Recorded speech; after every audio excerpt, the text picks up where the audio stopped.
back, everybody. I hope you're all well. Today I've got a short interview from Ronnie Watts. It's from a creator called Revelation in the Reckoning. There's some interesting points here. There's some things that he says that I didn't know. Let's have a listen to it and we'll pick some parts out as we go along. The full video I'll put in the description. First of all, I just want to let everybody know that we support your channel 100% and believe in what you're doing. I've put the subtitles on. I've turned the subtitles on so that you can see what he's saying, because Ronnie, our friend old Ronnie here, he's not very clear when he talks a lot of the time, so I put the subtitles on. Now, I nearly missed that then. What did he say? I'm aware of what you're doing or something, wasn't it? I really like what you're doing. So that's a red flag straight away. So we're only going to get one side, no pushback. Well, that's awesome. Thank you. Okay. When Chris was in North Carolina, how many times did you see him when he was out there that summer, 2018? The 6 weeks she was down here, he came down for the last week, and that's when they went to the beach and stuff. Of course, we went down to the beach at the same time. We said we were 5 miles apart, and never got to see him because she wouldn't allow it. And we got to see him one day, the day before they left to go back, more or less. It was, they stopped down to see my mother when she's in a rehab center. She was 93 years old. And she wouldn't bring him by here. We had to go pick him up there. I did. And he spent the afternoon here at the house, and me and Sonny and Jamie and Robert and the kids and Jamie, other grandbabies. And we... Shanann wouldn't let him see the kids, was that the 6 weeks? Down here. When he was out there that summer, 2018. The 6 weeks she was down here, he came down for the last week. And that's when they went to the beach and stuff. Of course, we went down to the beach at the same time. We said we were 5 miles apart, and never got to see him because she wouldn't allow it. So they went down to see them, and she was out with the kids in one place, and they were out, but 5 miles apart, just because she wouldn't let them see the kids. And we got to see him one day, the day before they left to go back, more or less. It was, they stopped down to see my mother when she's in a rehab center. She was 93 years old. And she wouldn't bring him by here. We had to go pick him up there. I did. She's 93 years old. That's a bit old to be a drug addict. Rehab in America must be different, is it? Is rehab like hospice? What is hospice over here? Is rehab where you go to see out your days in America? We call it a hospice. But he said rehab. And he spent the afternoon here at the house, and me and Sonny and Jamie and Robert and the kids and Jamie, other grandbabies. And we cooked out and just sat around and talked and stuff and hung out on the porch. And that's when he told me that she only knew that they wanted to get a divorce, and that he was looking for an apartment, for a little 2-bedroom apartment. She didn't know, though. She didn't know that. Apartment with bunk beds for him and the girls, because that's how his life was going to be from now on. He'd already more or less set a schedule up from a month or so out from that, so you know. She didn't know, though. She hadn't been told that. Nice that they all know, but she didn't. I worked the schedule, and he'd have them, 1 week, she'd have them next week. So you guys did know he was getting separated or getting a divorce? Well, that's the first we had heard of it. That she already knew about it, and actually the house is already for sale on the market. Yeah, the house may have been for sale, but he hadn't said nothing about a divorce. They couldn't afford the house. Am I right on that? Am I wrong? Put in the comments. Am I right? She didn't know about no divorce at this point. See, that's I think people don't know that. People don't know that you guys knew that was even in the works. Yeah, that was the first that's the first we had heard of it, was that one day he got to spend with us that week he was down here. And how was one afternoon actually. How was he that day when he was with you guys? He was pretty much upbeat and stuff. I mean, he knew what he wanted to do, and like I said, he told me he wanted a little 2-bedroom apartment. Practicing with his shovel on the beach. Beds for the girls. I mean, he was ready to move on with his life. Yeah. Now, Chris wrote a letter when he was at your guys' house. Why did he write that letter? How did that come about? The way Shanann had been acting, the 2 times she'd come down, 2 times she'd visit with us. Her and Cindy got into it a couple times, basically over minor things. One, which everybody heard about, was the nutgate. His grandchildren's health, grandchildren's allergy. Only a minor thing. Look, there's no question he loved the kids, but it's a very difficult one, this, because He's always going to back his wife for an easy life. Any man knows that. Happy wife, happy life. This whole nutgate thing really did cause problems. This is one of them issues in a family that it could cause people to not speak for years and years and years. So it was serious. It didn't cause him to kill him though, obviously. It's just one of them family problems, one of them major issues, stumbling blocks that you come across as a family. And it doesn't help that it was between the mother-in-law and the wife. Out of all the family, those two are probably the worst two to fall out, if you know what I mean. Like, everybody else can coexist, but if those two fall out, they can't coexist. Everybody else is affected. Where she more or less said Cindy was trying to hurt Cece, give her ice cream and stuff, which, you know, she never gave her the ice cream. And it was a plain vanilla ice cream cup, which didn't have nothing in it. And it all blew up on that when she accused Cindy of trying to hurt Cece by giving her something with nuts in it, which we all knew she didn't have nuts. Right. But that was in the time before that. I think the problem is, like, if you've got a little one, if you've got a toddler that's allergic to nuts, you're going to do your utmost to make sure that there's no nuts in the house. There's no even trace of nuts in anything that's out on the table. You're going to make sure that people haven't touched nuts before they've even entered the building. If you've got nuts, then basically going to make everybody go nuts because you're going to be going on about nuts. And in the end, everyone will go nuts about it. But I don't think anyone purposely would do that. But the thing is with us, I think they knew maybe that she didn't have an allergy because of the statement he just made there. Or we knew she wasn't affected by nuts. So she's either had nuts and nothing's happened to her while they've been in care of the children. Either way, I think this nut thing was used as an argumentative point. They didn't get on, and this just put massive fuel in the fire between the two of them. And rather than reconciling, they used this to spur it on because no one would back down. She come down twice, 2 weekends in a row. And the time before that, when my neighbor had passed away, and Cindy went to get her hair fixed and stuff. And she come by my work and signed some paperwork on the card that we was getting. And she was gone, you know, probably 3 or 4 hours or whatever. And she called my phone at work, blowing it up, because Cindy left her phone at the hairdresser and had to try and go back and get it, which made her later. And Cindy offered beforehand. She said, "I'm going to go ahead and take you back to £7 an hour." I said, "No, I'll just wait till you get done with everything." And she fussing at Sunday saying, "You left me alone with these kids for 5 hours." I said, "Well, they're your kids too. But you're not down here for us to watch them 24/7. Right. Yeah. When you first heard that, like, Shanann and the girls were missing, what did you think? I thought she'd just run off with the kids just to punish Chris for something. I thought she would just run off with the kids somewhere and just punishing Chris for something. That's just the way she is.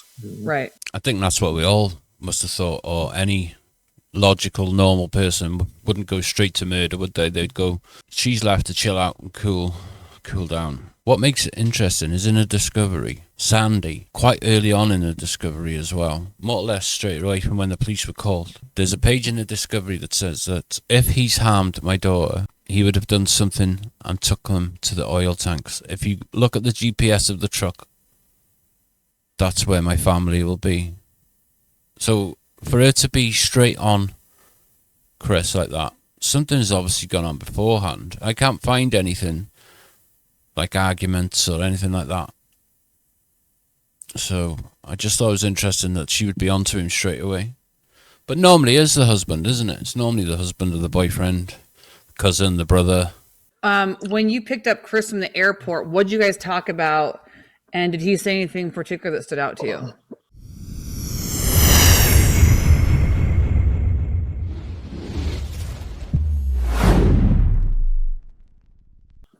Not just one thing that really I didn't catch what he was saying. I mean, the police department, Frederick Police Department kept calling. One of the detectives there kept calling them. They kept dropping the call. And every time we start talking, he'd call back again. And then Chris would talk to him for a few minutes. He'd drop the call on bad reception or whatever. And he just said one thing, which it didn't make any sense to me at the time. He said, "So I wish I should have just went to the Rockies game that night," which it did. Would have saved him a lot of trouble. In one of my previous videos, if you go and have a look in the playlist, can't remember what it's under now, I think it's under witness list or something like that. If you go to that video, the bit that he's on about there, that the detective keeps ringing Chris and he keeps dropping the phone line, bad reception. That call is on there, and it's also a call where the detective rings around everybody. It's all in that video. Didn't click at the time, but Right. Now I know. But Right. So when he was talking to the police station, obviously some of that stuff has been released, but is there anything that, I mean, there's parts of it that were like fast forwarded through or redacted. Is there anything that you know that he said to you that wasn't released?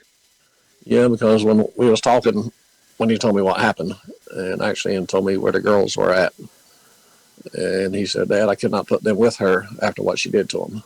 And right after that, he said she was evil. So they obviously didn't, like, they redacted that and didn't release that to the public.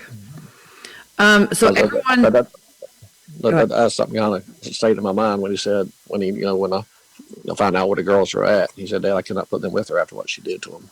yeah, that would be a very Absolute bullshit. Absolute rubbish. thing to get out of your head for sure. So Yeah. everyone talks about Chris's lack of emotions. Like how, explain to people like how emotional you are, how, how many times has Cindy seen you cry? Is that kind of just talk about, emotions in your family or how you and Chris are, I guess. It's very seldom ever crying. The last 2 times I ever remember crying was at the memorial service we had for Bella and CC at the gravesite. I did cry there. And a few weeks later, I was at church when I got baptized, and we was all hugging and worshiping with the preacher and everything and talking. I was crying then. I think that's a long time. She's seen me crying probably last 20 years, probably. Wow. And so Chris is, he looks like he's the same way. He seems like he's the same way. Yeah, thanks. Thanks. I don't think she was being complimentary there. I think she was saying it's like nothing's changed in him. Even after all this, he seems the same, exactly the same. So I don't think that was a compliment. But he's took it as a compliment. It is. That's why I was brought up. I'm sorry. Yeah, no, I mean, there's nothing to be sorry about. Everyone handles everything differently.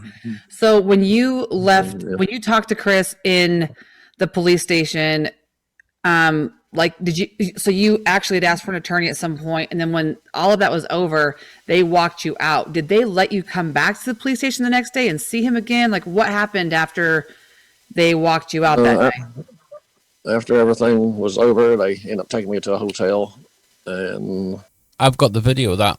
After all the interviews, I was going to post this interview and go over it, but the quality of it is so bad and the audio of it is so bad that I can't even clean it up. With most of these interviews that I've done in the past, I've cleaned the audio, I've boosted the volume, enhanced the image if there's something to watch. But with Ronnie's interview, the audio is so bad that I can't do nothing with it. There's a video later on where the police take Ronnie to the hotel, and even that video is so bad. The quality of it's so bad, it's not even worth putting out. But it's just a drive round. He can't get a hotel for ages. The cops keep driving him round and round, and he can't find somewhere. He goes to about 2 or 3 different hotels, and then he manages to find somewhere. But there is a video of that. A little bit boring, really. It wasn't worth putting out. Because I couldn't stay at the house or anything, so I went to a hotel and I called back and stuff the next morning trying to find out where he was at, where I could see him and stuff. They said, no, you can't see him. And actually never did tell me where he was at. They said he's not allowed any visitors or anything at this time. So I never got to see him again. I tried 2 or 3 times that day to get up with him. And that's when I was leaving, going back to the airport. That's when the defense lawyers called me. And I turned around and come back and talk to them that afternoon. Did you get to see Chris when you were talking to them or no? No. The only time we got to see him from the time of his arrest was the night before the plea deal. We got to see him, each of us talked to him for 30 minutes on my closed circuit TV. So obviously he'd been nicked by then. He's been arrested by then. He says about the defence team. I've covered that as well. There's a video that I've done where the defence team get to Chris's house and they're unpacking and they're taking evidence and the police go over. The police aren't aware that the defence team, the initial defence team that go in, are even in the house. So have a look at that video as well. Okay, let's have a look at a couple of comments. What do you know about the significance of him not going to the Rockies game? You must know the significance of that then. How did that influence his actions? Because I believe it did. You then go on to say that Shanann killed the kids. She did not. It's my dog.